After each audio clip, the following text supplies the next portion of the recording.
Allons-y. Donc ça, on enchaîne. Je vais juste dire, prendre 30 secondes. Donc, bienvenue, mesdames et messieurs, à cette deuxième table ronde consacrée à l'intelligence artificielle, à la digitalisation, véritable moteur de transformation pour l'industrie. Ces technologies redéfinissent les chaînes de production, améliorent la compétitivité et ouvrent de nouvelles opportunités d'emploi. Mais elles posent aussi des questions essentielles. Comment accompagner les industries marocaines dans cette transition ? Comment former les collaborateurs et atténuer les impacts sur les emplois traditionnels dont parlait justement juste avant Siamour.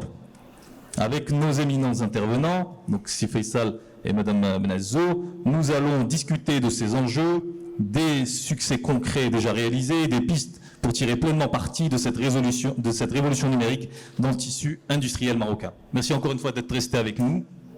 Madame Benazzo, question directe.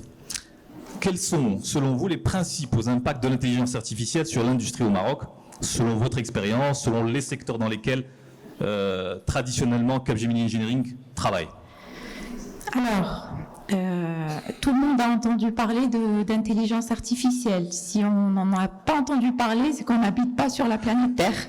Je pense que oui. c'est comme toutes les innovations technologiques majeures, il y a et aura des répercussions majeures sur les secteurs industriels et notamment les secteurs sur lesquels Capgemini Engineering intervient, à savoir les industries aéronautiques, automobiles, ferroviaires, etc.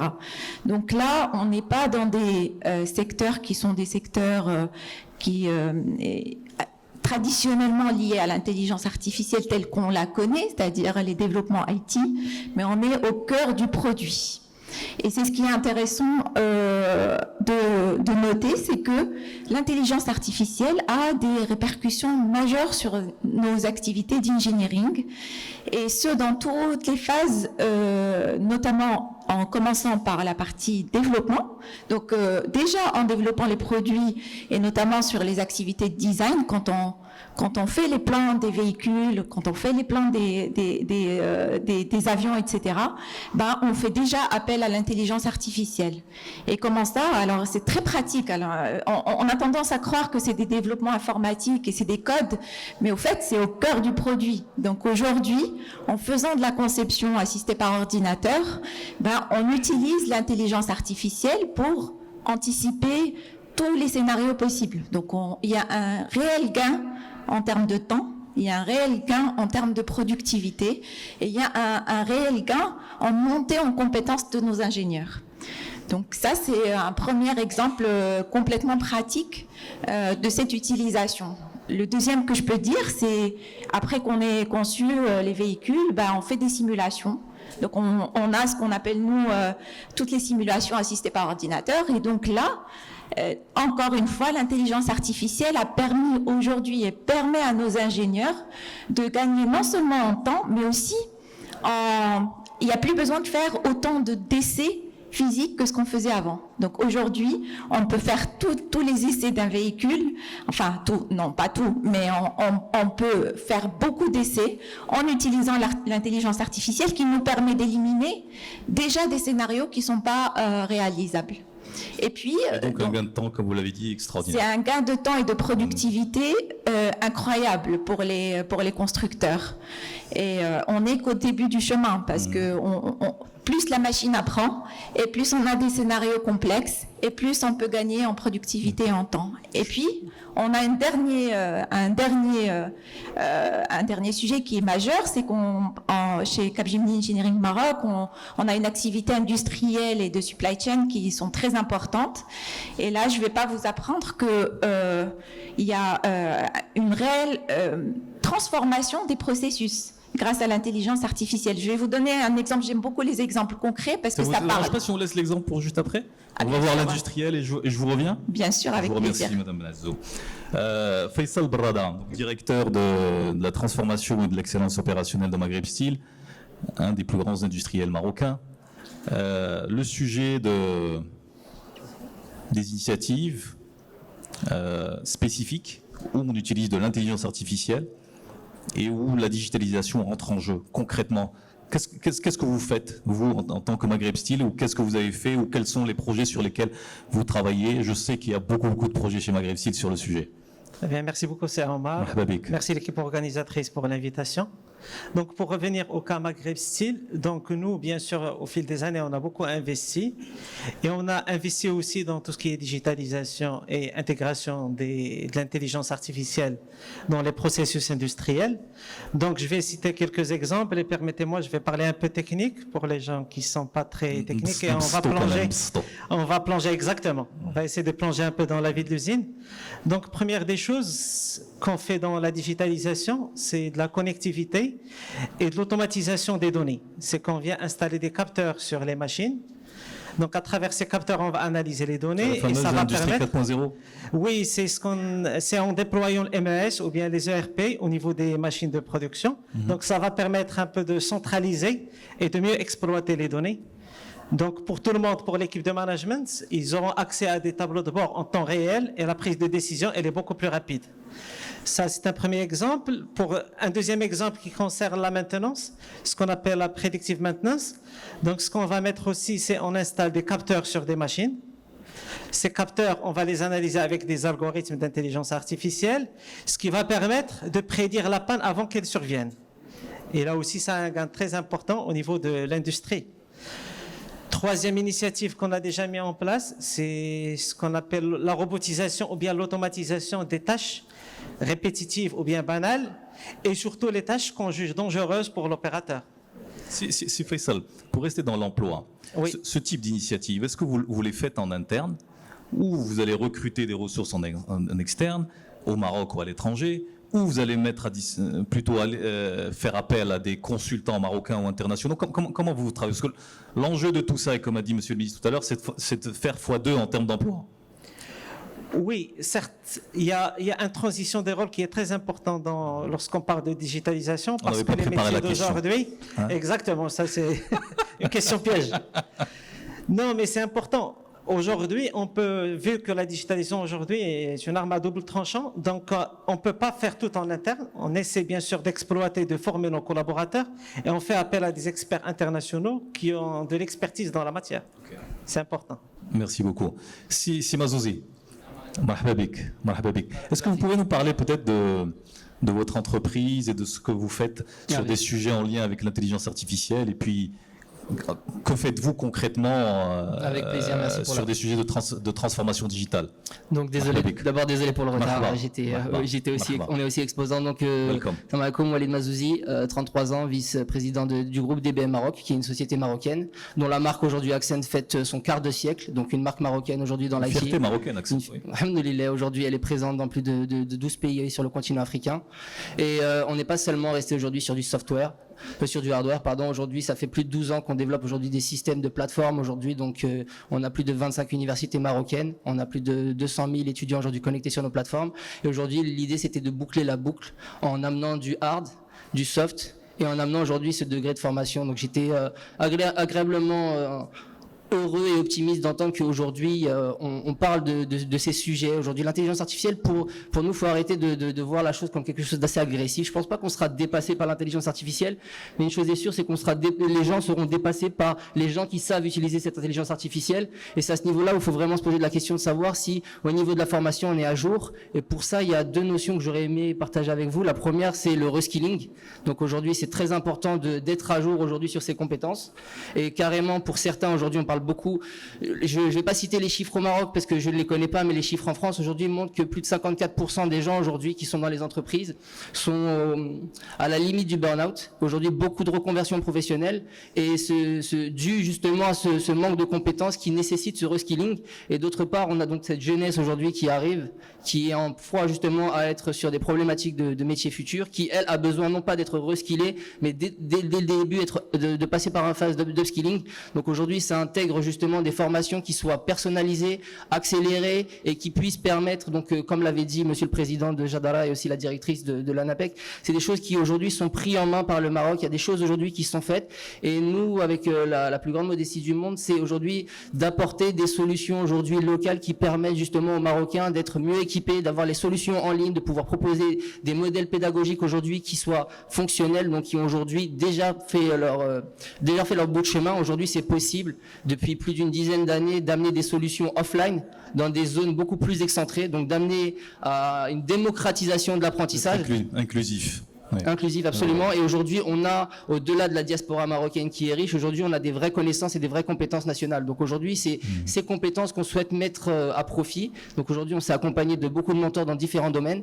Et on est resté aujourd'hui sur les métiers qu'on maîtrise depuis plus de 25 ans, à savoir aujourd'hui l'accès à la formation, comment aujourd'hui pouvoir se former rapidement, efficacement pour demain pouvoir rentrer sur le marché de l'emploi.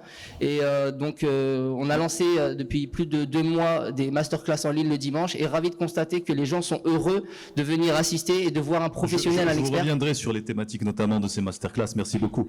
Madame Nazo, un peu dans la continuité de ce que vous disiez, comment Capgemini, donc Engineering que vous dirigez, contribue à l'avancement de l'ingénierie augmentée dans l'écosystème marocain?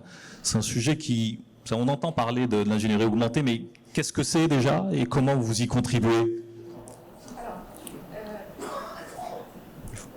Alors, ce qu'il faut savoir, c'est que ça nous a pris un peu de temps en tant que groupe pour mettre en pratique, au fait, l'intelligence artificielle ou la générative AI, mais appliquée aux produits.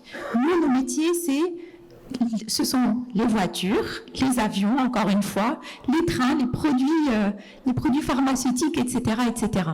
Et donc, quand on parle de GenAI, il fallait que ça soit appliqué aux produits, d'où le terme Augmented Engineering. Ça veut dire que c'est de l'ingénierie en utilisant la GenAI, mais au service du produit. C'est très important comme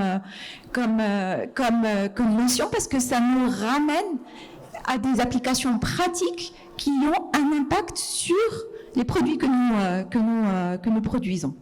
Donc, comment Capgemini participe à cette révolution? Parce que c'est une véritable révolution.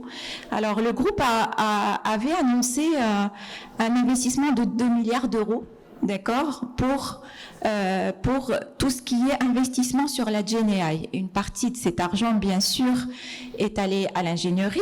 Et en étant le 3e pays du groupe, après l'Inde et la France, en termes de... on est 4000 ingénieurs aujourd'hui au Maroc.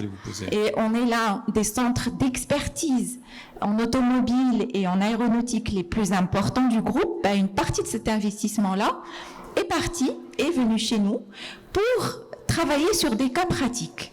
Alors aujourd'hui, on a à peu près 70 projets pratiques, donc sur tous les aspects de l'ingénierie, tous les aspects du cycle en V de la production, du développement avant d'arriver à la production automobile, qui sont des cas pratiques d'application de la GenAI, donc au métier de l'ingénierie. Alors tout ça, ça se fait par nos ingénieurs, bien sûr. Et Capgemini Engineering, en tant qu'acteur et acteur responsable, on a signé une convention avec le ministère de l'Éducation nationale il y a 1 an et demi pour former les professeurs autour de la GenAI. Donc comment comment un enseignant peut introduire ces notions de GenAI, même au niveau de programmes tels que le lycée ou les institutions professionnelles, donc avec l'OFPPT, etc. Donc ça, c'est notre 2e contribution. Bien sûr, on a un campus GenAI au niveau de Capgemini qui permet à tous nos collaborateurs d'être à la pointe de tout ce qui se fait en termes d'avancées technologiques sur ces sujets-là. Et on travaille avec un tissu d'école. Tout à l'heure, monsieur le directeur de l'ESIT parlait de convention avec le tissu économique. Donc Capgemini est un acteur très actif là-dessus. Et nous avons des conventions non seulement sur des PFE et sur le fait de ramener donc des étudiants dans nos locaux, mais surtout de participer à des sujets de recherche applicatifs donc au niveau des laboratoires de différentes écoles comme l'ENSAM, l'ENSEM, l'ESIT, etc., etc. Et ça nous permet aussi, c'est win-win en fait, c'est gagnant-gagnant. C'est pas que nous qui apportons de la valeur aux étudiants. Les étudiants avec leur créativité et avec leur savoir nous permettent aussi d'accélérer des sujets. Alors je vais vous citer un exemple et je m'arrête là. Donc chez Capgemini Engineering Maroc, on a développé une application qui permet aujourd'hui de gérer les crises, c'est du crisis management, qui gérait les crises logistiques de 5000 usines à travers le monde pour nos clients. Impressionnant. Donc, et c'est sorti des bureaux marocains. C'est sorti des bureaux marocains. C'est une équipe de consultants, de chercheurs et d'étudiants-chercheurs qui ont permis de faire ça. Et cette application, elle ne permet pas que de gérer les crises, elle permet de donner des solutions et des scénarios de solutions pour les crises de logistique. C'est une véritable fierté et on a gagné un prix grâce à cette application. Félicitations, bravo. Merci pour ces inputs. C'est Barada.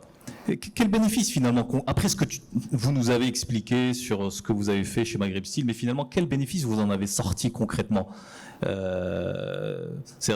ces technologies, qu'est-ce qu'elles vous ont apporté? Qu'est-ce qu'elles ont apporté à votre entreprise en termes de productivité, d'efficacité? Est-ce que c'est clair pour vous, votre retour sur investissement, il est clair? Tout à fait, tout à fait. Je peux dire que les impacts de tout ce qui est digitalisation et intelligence artificielle sur l'efficacité, sur la productivité sont très significatifs. On peut par exemple donner des exemples. Le fait d'automatiser et de robotiser les tâches répétitives, ça permet de libérer un peu les employés et les dédier sur des tâches à plus forte valeur ajoutée. Par exemple, le fait d'anticiper les pannes avant qu'elles surviennent, ça réduit énormément les coûts d'arrêt, les coûts de réparation, et surtout le retard qu'on peut avoir vis-à-vis des clients. L'intelligence artificielle permet aussi d'économiser beaucoup sur la consommation énergétique, sur la consommation de matières premières. Tout ça, c'est des gains qui sont très, très directs. Et tout ça est concret chez vous aujourd'hui, chez Maghreb Steel, l'intelligence artificielle sert à baisser les factures d'électricité chez vous. On a même des chiffres exactement sur la consommation énergétique. Grâce aux outils que j'ai cités tout à l'heure, on a réduit la consommation de presque 15%. On a augmenté la productivité de presque 20%, et tout ça sur les 3 dernières années, après avoir mis en place quelques outils et bien sûr ajouté aux fondamentaux du lean management qui sont primordiaux dans l'industrie. Ça, c'est la casquette excellence opérationnelle de Si Faisal. Je reste avec vous, Si Faisal. Est-ce qu'il y a un impact finalement sur les emplois traditionnels? Est-ce qu'on commence déjà à le sentir? Est-ce qu'il y a des emplois qui sont en train de disparaître chez vous, qui sont en train d'évoluer, qui sont en train de muter concrètement? C'est-à-dire s'il y a même des exemples. Parce que Merci beaucoup pour cette question. Ça fait peur. Exactement. Ouais. Certes, l'impact il est très significatif sur la transformation de l'industrie, mais ça génère beaucoup d'inquiétudes concernant les emplois traditionnels, comme tu l'as bien dit. Aujourd'hui, il faut bien sûr bien préparer cette transition. La bien préparer, ça passe, je pense, immédiatement par une cartographie des métiers. Déjà identifier quels sont les métiers qui sont impactés par la digitalisation et aussi identifier quelles sont les compétences émergentes dont on aura besoin avec cette digitalisation. Préparer un peu la transition des rôles, ça veut dire, je vais donner quelques exemples, comment aujourd'hui un technicien de maintenance qui intervient dans une machine traditionnelle sera capable demain de superviser une machine qui est connectée. Ça, bien sûr, ça passe à travers une formation, un accompagnement de ces personnes-là. Le deuxième point qui est très important dans la préparation, c'est la communication. À mon sens, pour pouvoir réussir ce genre de projet, il faut avoir une communication très transparente. L'entreprise doit être capable de communiquer pourquoi cette digitalisation, quelles sont les compétences à créer, lancer en parallèle des projets qui démontrent qu'à travers la digitalisation, on peut améliorer les conditions de travail, réduire la pénibilité des tâches, ça c'est très important. Et aussi préparer comment et expliquer aux gens, aux équipes, comment l'entreprise, elle prévoit de gérer cette transition de rôle. Parce que les gens, bien sûr, ils ont toujours des inquiétudes et s'il n'y a pas une communication... Est-ce qu'il y a une vraie réticence au changement dans vos organisations Je ne sais pas si elle n'était pas prévue à la question, mais si vous voulez y répondre, et je poserai une question ensuite à non, avec plaisir, et c'est une question pertinente. Alors, la résistance au changement, elle existe parce que les gens ont peur. Donc, quand il y a de la peur de perdre des emplois, il y a une certaine résistance. Mais dès qu'on voit l'impact, qu'on voit l'intérêt, qu'on voit au fait l'utilisation de l'intelligence artificielle aujourd'hui, c'est une collaboration homme-machine. C'est pas remplacer l'homme, parce que la machine, elle peut pas interpréter des résultats comme le ferait un ingénieur. Au fait, dans nos métiers, c'est vraiment important de le noter. La machine ne peut pas remplacer l'intelligence, en tout cas, pas encore, hein. Peut-être que ça arrivera un jour, mais en tout cas, l'intelligence artificielle, aujourd'hui, permet de faire gagner à l'ingénieur du temps. Elle lui permet d'être plus efficace et de se concentrer sur des activités qui sont à plus forte valeur ajoutée. Ça ne le remplace absolument pas. On a besoin de lui pour interpréter les résultats, pour analyser, pour trouver des solutions pertinentes. Donc, oui, effectivement, si on est sur des activités répétitives, des tâches qui sont maintenant faisables par une machine, oui. Mais et là, j'insiste dessus parce que ça nous a permis d'avoir plus de business. Ne nous trompons pas de combat. Ça permet d'être plus compétitif. Donc, les coûts se réduisent. Donc, on a plus de business, mais sur des choses qui sont différentes. Parlons de business. C'est le Forum marocain de l'emploi et de la compétence. Oui. Donc, compétences. Quelles sont les compétences que vous recherchez? Les compétences. Alors, je rassure les étudiants qui sont ici et qui sont dans des cursus de mécanique, électrique, électronique, etc. Vos métiers ne vont pas disparaître. Je peux vous garantir que vous avez encore quelques années devant vous. Et je ne sais pas si vous suivez l'actualité en Europe et ailleurs. Il y a beaucoup de remises en question et de retour aux fondamentaux de l'industrie sur beaucoup de secteurs. Donc ça, c'est le premier point. Par contre, on ne peut pas échapper pour n'importe qui, d'ailleurs pas que les ingénieurs, pour tous les financiers aussi, etc., à avoir un vernis digital. Aujourd'hui, un ingénieur doit avoir une certaine compétence sur la gestion de la data, par exemple, même s'il n'est pas amené à cracher de la data, mais à savoir dealer avec dans son quotidien. Donc ça, c'est un premier aspect. Le deuxième aspect, c'est d'être aussi à l'aise sur des sujets de digital. Tout à l'heure, si Faisal parlait de MES, aujourd'hui, un ingénieur industriel qui n'a pas ce vernis-là d'utilisation des outils digitaux pour la gestion d'une usine, il sera vite dépassé. Donc il y a des compétences en plus. Il y a un vernis de cybersécurité parce que tous les ingénieurs aussi doivent, en utilisant ChatGPT ou autre, savoir quel est l'impact et qu'est-ce qu'il faut prendre ou pas prendre de tel ou tel outil. Donc il y a une transformation, donc il y a un vernis digital qui se rajoute à toutes les compétences classiques, mais il n'y aura pas de disparition ni de médecins, ni d'ingénieurs, ni de financiers demain. Et ça, c'est une conviction.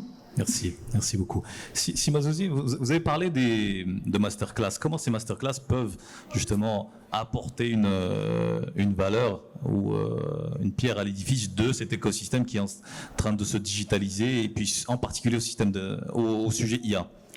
Les masterclass, pour moi, c'est l'équivalent des MOOC dont on parlait à l'époque. En réalité, on vit une époque incroyable parce que à l'époque, ou pas si longtemps que ça, c'était très difficile pour une personne lambda demain de think like an engineer, réfléchir comme un ingénieur, penser, agir comme un ingénieur. Et aujourd'hui, on a des outils qui nous permettent avec du low code, du no code, de pouvoir justement à comprendre ces principes qui au final ne sont pas si difficiles que ça. Donc déclencher des triggers, mettre en place des actions, créer en place des automatisations.